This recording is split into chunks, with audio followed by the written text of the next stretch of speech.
G'day guys, Declan here from Tier 1 Metalworks. Today I'm going to be doing a rooftop tent install. I've got a customer's Motop 135 sitting here, and we're going to be fitting just a set of our GQ side rails directly to the tent.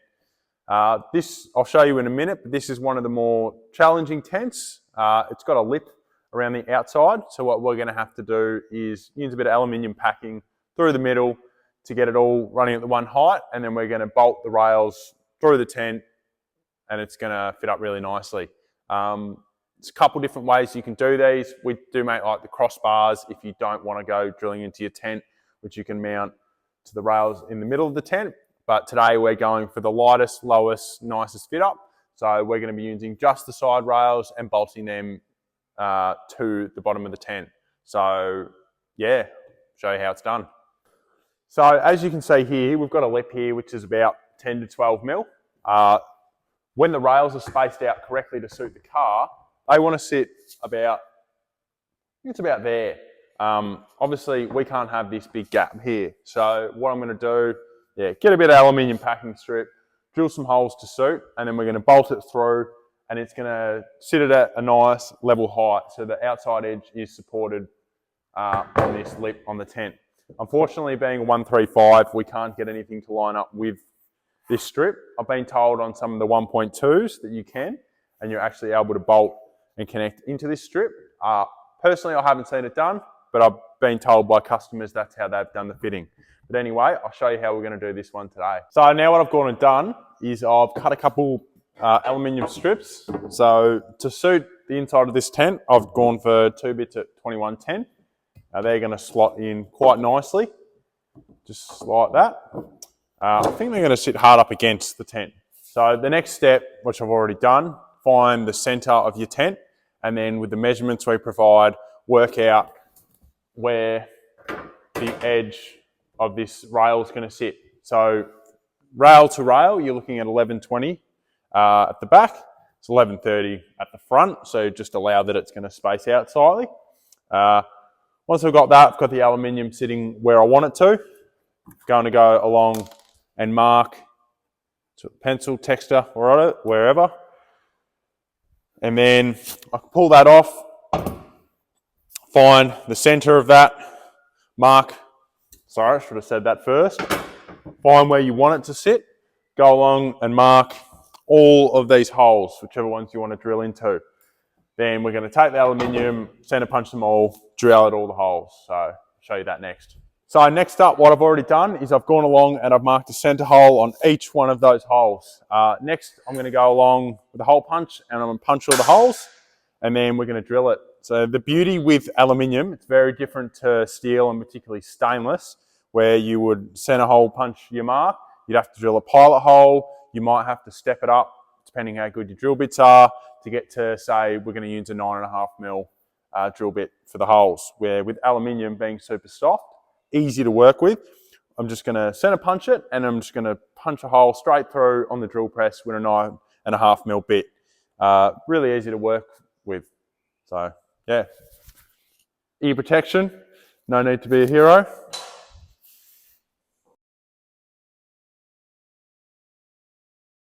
So you can see I've done quite a decent size hole punch.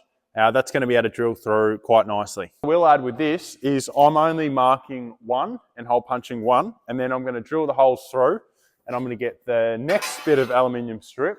I'm just going to put that straight on top, and I'm going to mark the holes through onto the next one to save me having to mark this out. So I've got the drill press set up now. I've got a 9.5 mil drill bit. I'm just going to drill straight through these. You obviously don't need a drill press, just use a hand drill if that's all you've got, but we have a drill press, so we're just going to use it for the sake of the video. I'm going to drill through these, then I'm going to go over and mark it onto the other one, then come over and drill that as well.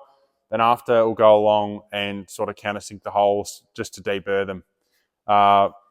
Yeah. So 9.5 mil hole, drilling straight through, no pilot hole. Got the drill speed slow and just using plenty of pressure, and it'll go through quite nicely. So I'll go along, drill all these, and we'll come back. I'm going to mark the center holes through on all these, drill this as well, and then afterwards we'll go along and countersink, just deburr everything. So I've drilled the holes out and everything now. Next step is to go along and just deburr them. So I've just got a countersink bit in the drill, and I'm just going to whiz over them all, just to take the edge off. So now I've done the strips, chuck them on the tent where I want them, and we're going to get to the fun part of actually drilling through the tent. It's the most nerve-wracking thing for most people if they're going to do this at home, but done it that many times that I actually enjoy it. So I'm going to go along and I'm going to mark all these holes onto the tent. Then I'm going to go along, pilot hole every one of them, then run a bigger drill bit through them. It really recommended, and I'll always do it on every tent, or if a customer's going to bring in their tent, I'll get them to take everything out of the inside out, and then I'll do a check to make sure there's nothing that's going to get snagged up. On certain tents, you might even want to do it half open, or put a layer of something in there just to stop drilling through. It's more if you're going to have a drill bit and you're going to let it pierce all the way through. If you haven't taken your bedding out, you don't want to accidentally put a hole through something. But we've taken all the precautions, so we're going to be all sweet. So I'll go along just with a pen or whatever, mark all these holes, then we'll go along and drill some pilot holes. So I've got my holes marked. Next stage, I'm just going to go along and punch just a little hole. And you don't need to do a lot of pressure because these floors are quite soft. Now I will be drilling a pilot hole with these because, like this tent, they're not all the same, but a lot of tents have sort of like two skins. So they've got one aluminium sheet here, they've got like a honeycomb sort of insulation in the middle, and then another sheet on the other side. So I'm going to use the pilot hole to go through the two, and then we'll go over it after with the 9.5mm drill bit.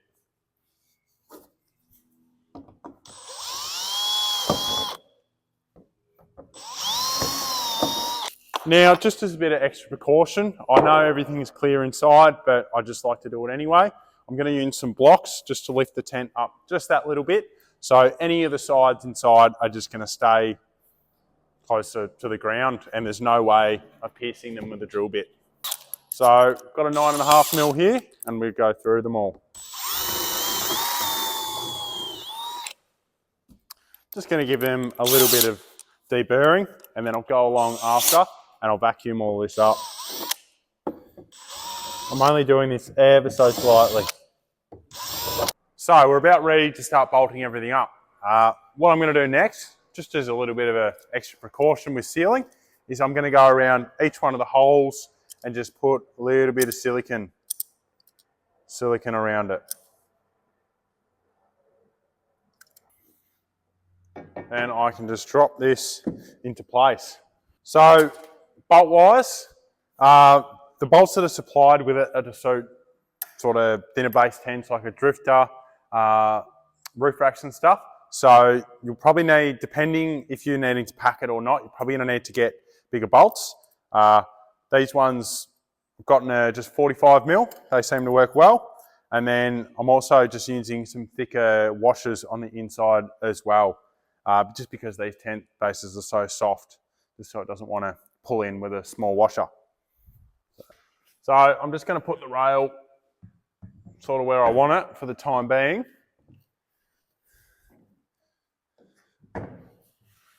And just put probably a couple of bolts in just to hold it into position temporarily. Then I'm going to go along and lift it up, make it easy. Just going to get rid of the rail on the other side. So now that you've got it sitting there, you can just lift it up to make it a lot easier to work with, although that is actually quite high, so we'll grab a step. And I'm going to go along, so for the inside, we've got bolt, washer, then it's going to come through, and then on the outside, we're going to use some of the mudguard washers supplied and Nylock nucks. And I'm probably going to Loctite it as well, just as an extra precaution. So I'm going to go along and do all the ones that I didn't just temporarily tack. And once I've done that, I'll go along and I'll unbolt the ones that were just holding it on temporary. And there's no harm with going a bit overkill. That's a pretty decent washer. If you want to use something bigger or even run a thin aluminium strip on the inside, be my guest. The more the better. So now I've got all them temporary on. I'm going to take the other two ones that I've just put there for the time being and get them all right, and I'm going to do the other side as well. This would be real easy if you had a friend or something, someone who could just sit inside and just hold all the bolts through while you do them up. Make time a lot more convenient, but I don't have that at the moment. It's just me, so making do with what we got. Anyway, I'm going to go ahead and finish that off.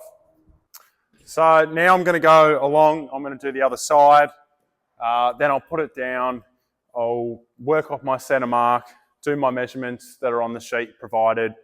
We've got 1120 at the back and 1130 at the front. Get them sort of right. Then I'm going to do the front and the back bolt up, go along, tighten them all up, and that is pretty much that bolted up and ready to go.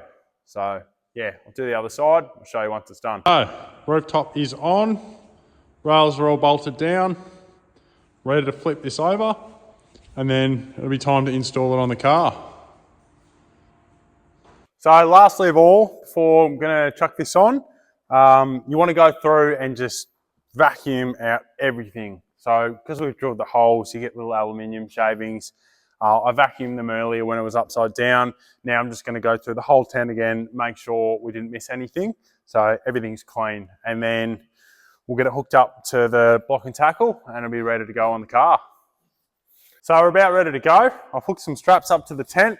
I've just got a couple of slings, just running through the dimples on the rails. Gonna hook it up to the block and tackle I've got here. Lift it up, get it ready for when the customer comes down.